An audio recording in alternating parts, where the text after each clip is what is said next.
friends! Welcome to our first ever home tour. This is Jem. And I'm Angeli. And today we will be featuring a classic American home situated in the heart of Paranaque. So we'll give you some trivia later about construction. By the way, this house was made 4 years ago. So let's go!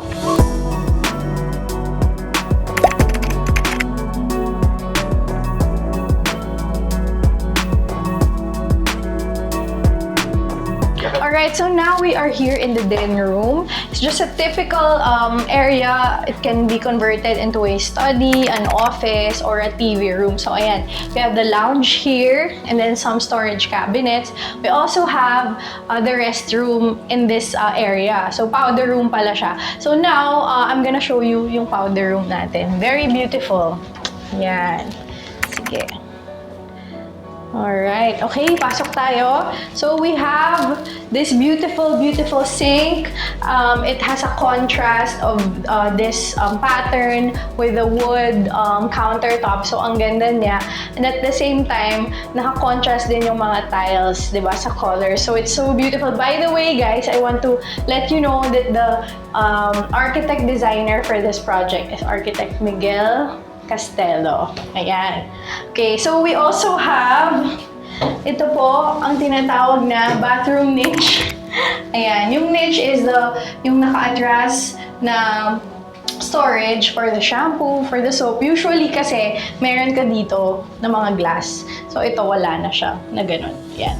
So also, just showing you itong fixture natin kasi a classic American home. So hindi siya yung typical na stainless. We have some color, like brass color for this TNB. Ayan. Okay. So we'll go next to the living area. Ito, sir, i-feature natin to. This is called a pocket door or hidden door. Ayan, sige, saraduhan niyo ako. Tada! Okay, kaya siya tinawag ng pocket door or hidden door kasi ito, it's in between 2 walls. Or ito, may wall siya dito and then a cabinet here. So, kaya siya hidden door or pocket door. So, ang ganda kasi from the TV area, if you want privacy, ayan, nakasarado. And then you go to the beautiful living area. Go ahead, Miss Ange. Ano masasabi mo dito sa living area natin? Anong mga favorite mo dito? I like the color and also the lighting. Sobrang bright. Yes, ang isa pang maganda din dito is it's very open. The space, no, yung glass natin, almost full length siya. And it also has big, wide sliding doors. So this one, kanina we showed you a wooden door. This is also a solid door used for our sliding, okay, nakalock, very good. Sliding door going to the lanay. Ayan. So, guys, pag ganito kalaki yung ano nyo, yung windows, yung glass nyo, kailangan tempered yung glass natin para matibay and safe for the kids. Ayan. Sige, mamaya na namin siya bubuksan. We'll go the other way. Pero ito, guys, I want to show you this type of window. Ayan, kita nyo siya. This window naman, hindi siya yung typical na window na casement, yung mga ginagamit before. It's a fixed window. Ang purpose niya is not ventilation, but to see the view of the garden o yung walkway natin sa labas. Yan. So now, we'll go to our kitchen area. Ayan. Okay. Ito ang favorite ng mga mahilig magluto. Mag-pretend tayo dito, Miss Ange. Kung kitchen ko to, magluto ako palagi. Kasi, Sobrang sisipagin tayo sisipagin talaga ako kasi hindi ako nagluluto. Nagluluto ka ba, Miss Ange? Okay, konti lang. So ito, guys, what we have here is our clean kitchen. Ngayon, merong service kitchen or dirty kitchen na tinatawag. Meron yun over there. Pero ito yung ating clean kitchen. So, Miss Ange, kwenta mo naman yung mga ano natin dyan, cabinets. Alright, so we have the cabinets here. As you can see, iba yung color from sa top and then sa bottom to see the contrast. And then, customized din yung ating kitchen cabinets to fit in yung mga appliances natin. How about this one, Miss Jem? What can you tell about the backsplash? So ito guys, we call this the backsplash kasi when you're cooking or nag-wash ka ng dishes, tendency is yung mga oil and yung mga grease, di ba tumatalsik-talsik siya. So, important, di lang siya painted. Kailangan meron kang tile or may treatment ka na backsplash dito. Yan. So, ito naman, di ba, as Miss Ange mentioned, meron tayong kitchen cabinet na different yung color. Pero ito, we call this the exhaust. So, ayan. And may ducting siya palabas para hindi mag-amoy when you cook. Ayan. Tapos, okay, this side, sorry, we wanna show this. Ito, ang tawag sa sink na to is undermount. So, hindi siya yung sink na nasa taas, which is overmount. Yung undermount is makita mo, nasa ilalim siya ng countertop and it's very clean, malinis. Ayan, yun yung benefit ng undermount sink. Yun na, Miss Ange. Alright, thank you for that information. Ito, Miss Ange, I want to show you. Meron tayo dito mga, this is called our, yung iba kasing cabinet sa kitchen, meron ng mga wire baskets at nakalagay na dun yung mga nila. Ayan, So, ayan, meron ng mga kanya-kanyang partition yung mga gamit. So, yan. That's a good way to store your items. Okay, so what else? Ayan. Ito din pala, Miss Ange, favorite ko to. Kasi, this is their mini, parang breakfast nook. Diba? That's right. Aside from that, yung center island natin, meron din tayong breakfast nook dito. So, it's nice kasi if you have guests, parang may buffet area ka. That's right. So, dito nila nilalagay yung mga, food, drinks, or yung mga dishes nila. Ayan. Okay. So now, we are here in our dining area. Wow. Ayan. What can you say? It's so beautiful. beautiful. Diba? Ang ganda-ganda. So, what we really like about this dining area, again, of course, the view. Right. Diba? Na-feature. Tapos, tignan mo naman yung ilaw na to. Sobrang ganda. We'll tag the supplier. Baka naman. Baka naman i-sponsor nyo kami, okay? So, and then, of course, another solid wood. So, makita nyo yung vine lights, very classic. Puti lang siya. But it's the furnitures, it's the accents of the wood that makes it beautiful. Ayan. Right. So, now we go to the lanai. Welcome. We're now outside the house. Ito po yung lanai natin. So, ito yung ceiling natin. Tinatawag yung false beams. So, it's faux beams. Wala talaga siyang load na kinikarry. Okay, what's that for, Miss Jen? Ibig sabihin, hindi siya, wala siyang structural strength. It's Okay. just there for aesthetics. Aesthetics. Yan. In this lanai area, we also have our 60 by 60 tiles. Ito yung size nun. So, it's a decent type of tile. Pero, yung iba, mas gusto na mas malaki. We have wider tiles, bigger ones. Ayan. But, going inside dining, meron naman tayong marble. So, this is ceramic tile. Ito naman, tinatawag natin siyang marble. So now we're here outdoors sa kanilang garden. So you can see their patio. Let's go there. Alright. So this is very nice, lalo na paggabi because of the lighting. And as you can see, this is where you can relax, enjoy the view.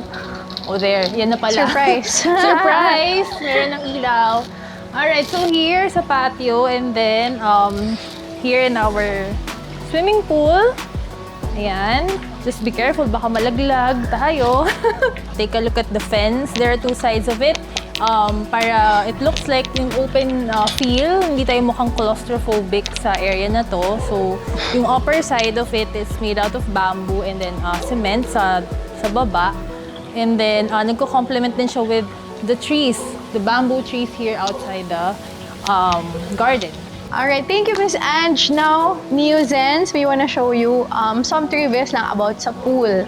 Okay? So, dito, you'll see here, meron tayong stones. Dito, no, pebbles, big pebbles. But, under that is our trench canal. So, drainage siya. Dati, di ba yung mga drainage lang na typical, yung mga square, ganyan. But now, we have a long trench drain for our pool. So, kailangan siya. And then, makikita nyo rito, wow, umupo. Pwede naman mag-model. Okay, this type of tile is called yung ating tinatawag na unglazed or hindi glossy na tile. So, yung tile na ganito is rough para for safety, of course. By the way, kailangan yan para sa mga bata, para sa mga yung mga senior relatives natin, but at the same time for the safety of everyone. So this is their balcony, lanay, overlooking their dining area. Ayan, so such a beautiful home. Ayan, so later on we'll go up, we'll show you some spaces na pwede nating makita and we'll let you see other sides of this classic American home. Alright, so we have here yung stairs and it's made out of natural wood. Usually, merong iba-ibang klase ng stairs na ginagamit din sa bahay. Merong mga floating stairs. But this one is very natural wood na ginamit. And by the way, yung sukat, yung size ng ating stairs should be at least yung standard 1 meter. Alright, so ayan, yes. tara, let's go up. Para comfortable.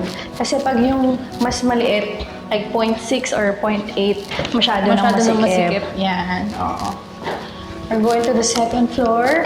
Alright, so we're now in the second floor. But before that, I want to show you our beautiful light.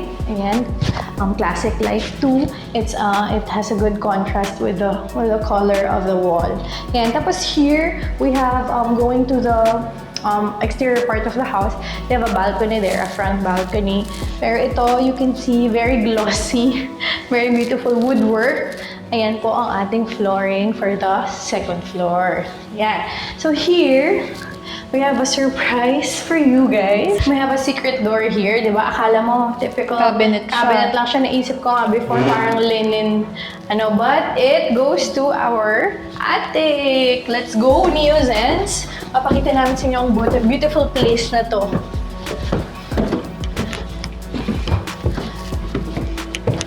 Wow! Wow! Ayan, wait. Buksan natin ang ating mga beautiful lights. Ayan. Okay, this attic area is the man cave of the man of the house. Kaya man cave, di ba? Right. Okay, so this is his hobby area. This is where he plays PSP. Dito sila chumichill, tumatambay, nagmo-movies. So, usually, yung attic, ginagawa lang siyang storage. Ang attic area, kasi mababa yung headroom niya.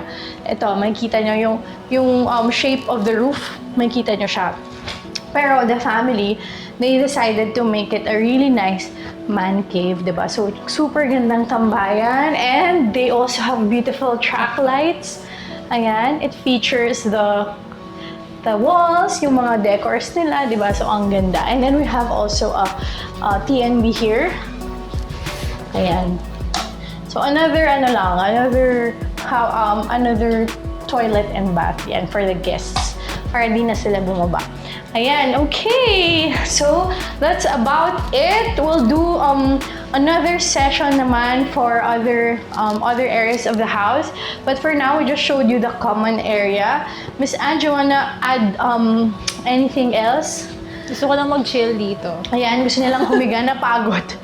Napagod na siya kaka-tour. Gusto ko lang siya sa kaka-tour. So now we're back in the kitchen. So bago tayo umalis at kakain muna tayo, Miss Jem, ng turon. Ayan, okay. So thank you so much, Neozens, for joining us in one of our first home tours. Ayan, sana nag-enjoy kayo. Pero bagong lahat, sana po i-follow nyo po kami sa aming YouTube, Facebook, Instagram page. That's at neoarcdevcorp.com. Ayan, so yun guys, sana po nabusog ang mga mata nyo sa magandang bahay and sa mga construction trivias natin. And for that, kain na kami ng turon. Bye!